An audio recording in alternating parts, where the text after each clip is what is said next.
इधर बातचीत से पहले ईरान की ओर से अमेरिका के सामने कई शर्तें रख दी गई और इनमें 2 शर्तें बेहद अहम है, बेहद खास है।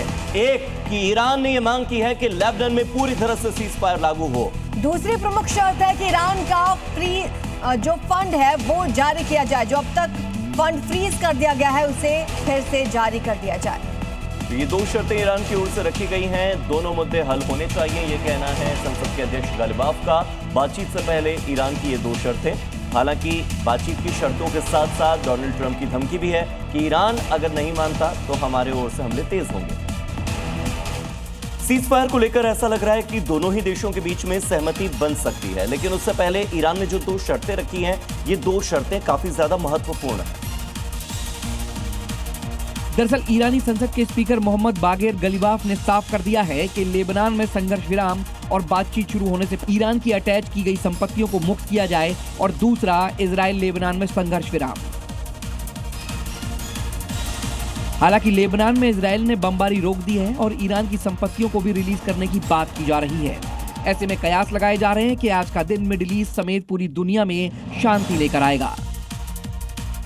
इजराइल और हिजबुल्लाह के बीच जारी संघर्ष को लेकर बड़ी खबर सामने आई है। इजरायली सेना का दावा यह है कि पिछले महीने की शुरुआत से लेबनान में हमले तेज करने के बाद उसने हिजबुल्लाह के करीब 4300 ठिकानों को निशाना बनाकर तबाह कर दिया।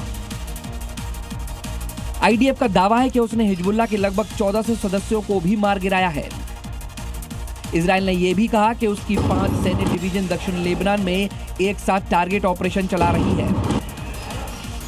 वहीं लेबनान के स्वास्थ्य मंत्रालय ने जो आंकड़े जारी किए हैं उसके मुताबिक लेबनान में 2 मार्च के बाद इजरायली हमलों में अब तक कम से कम 1888 लोगों की मौत हो चुकी है, जिसमें 163 बच्चे भी शामिल हैं। लेबनान में भले ही इजराइल ने अपने ऑपरेशन रोक दिए हों, लेकिन वेस्ट बैंक में इजरायली कार्रवाई अभी भी जारी है और ऐसी एक कार्रवाई करने पहुंची फोर्स पर वहां के लोगों ने पत्थरबाजी की है। देखिए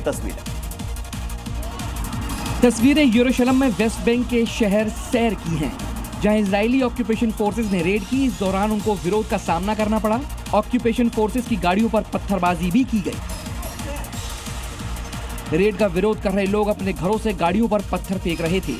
बता दें कि वेस्ट बैंक में इजरायली सेना का कब्जा है, लेकिन अभी भी कई इलाके ऐसे हैं जहां पर रेड कर ऑक्यूपेशन फोर्सेस उनको एलिमिनेट कर रही हैं। ईरान और अमेरिका में शांति वार्ता के बीच इजराइल और लेबनान के बीच हमले लगातार जारी हैं। इजराइल के हमले का पलटवार करते हुए हिजबुल्लाह ने इजराइल पर फिर से अटैक किया। हिजबुल्लाह ने उत्तरी इजराइल के नहरिया समेत कई इलाकों में दर्जनों रॉकेट दागे।